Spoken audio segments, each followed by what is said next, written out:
Hello guys, Digha মোহনাতে কিন্তু এত জলোচ্ছ্বাস আজকেও আবার নতুন করে কিন্তু শুরু হয়ে গেছে। এদিকে একজনে দেখো এখানে ফেসে গেছে, অথচ চাকার রিং ফেসে গেল, ভেঙে গেল।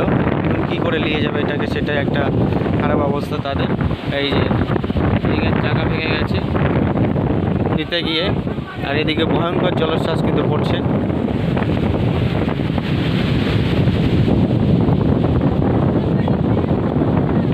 সব দোকানপাট দেখো জলের মধ্যে। এই যে এরকম অবস্থা, ভয়ঙ্কর অবস্থা কিন্তু দীঘা মোহনাতে সর্বপ্রথম এবারকে দেখা গেল। এরকম ভয়ঙ্কর অবস্থা কিন্তু দেখা যাচ্ছে না, কিছুদিন দু একদিন ধরে দেখা যাচ্ছে এরকম অবস্থা হচ্ছে। দোকানপাট কেউ বসাতে পারছে না, তার আগে দেখো সব জানতেই পারে না যে এতটা জল বাড়বে, সবাই কিন্তু সব কিছু কিন্তু নিয়ে যাচ্ছে।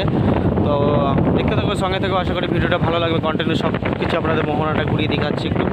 তো দেখতে থাকো কতটা জলের চাপ বাড়ে আর কতটা ক্ষয়ক্ষতি হয়ে গেছে, সব কিন্তু জলের তলায় পড়ে গেছে এগুলো। দেখো সব দোকানের তল থেকে কিন্তু ঢেউ যাচ্ছে, আর একটু ঢেউ মারলে কিন্তু ফেলে দিলে কিন্তু একদম নদীর মধ্যে চলে যাবে। দেখো সব দোকানপাট কিন্তু গুটি নিয়ে যাচ্ছে।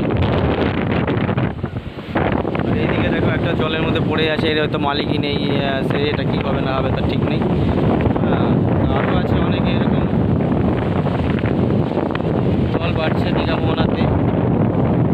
আজকে সকাল সকালে কিন্তু জল প্রচণ্ড চাপ ছিল, তার মধ্যে কিন্তু পর্যটক কম ঢল নেমেছে আর কি। সেটাই আপনাদের সামনে শেয়ার করছি। দেখুন দোকানপাট সব জলের মধ্যে। এটা কিন্তু ভয়ানক দৃশ্য, একটা জলের চাপ, এত চাপ হবে আজকে কিন্তু ভাবতে পারেনি। আজকে ভরা কোটাল প্রচণ্ড চাপ আছে জলজ।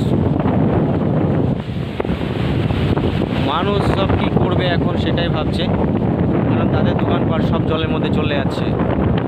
দু একটা দোকানপাটের লোকেরা তো মালিক নেই, তারা হয়তো জানেই না আমাদের দোকানটা এখন জলের মধ্যে ভেসে চলেছে। দেখো কালকেও দোকানপাট দু একটা সাইডে পড়ে গেছে। এত জলের শ্বাসের চাপ দীঘা মোহনাতে। তো আশা করি আপনারা আসবেন, ভালো থাকবেন, সুস্থ থাকবেন। দেখা হবে নতুন একটা কোনো ভিডিও নিয়ে।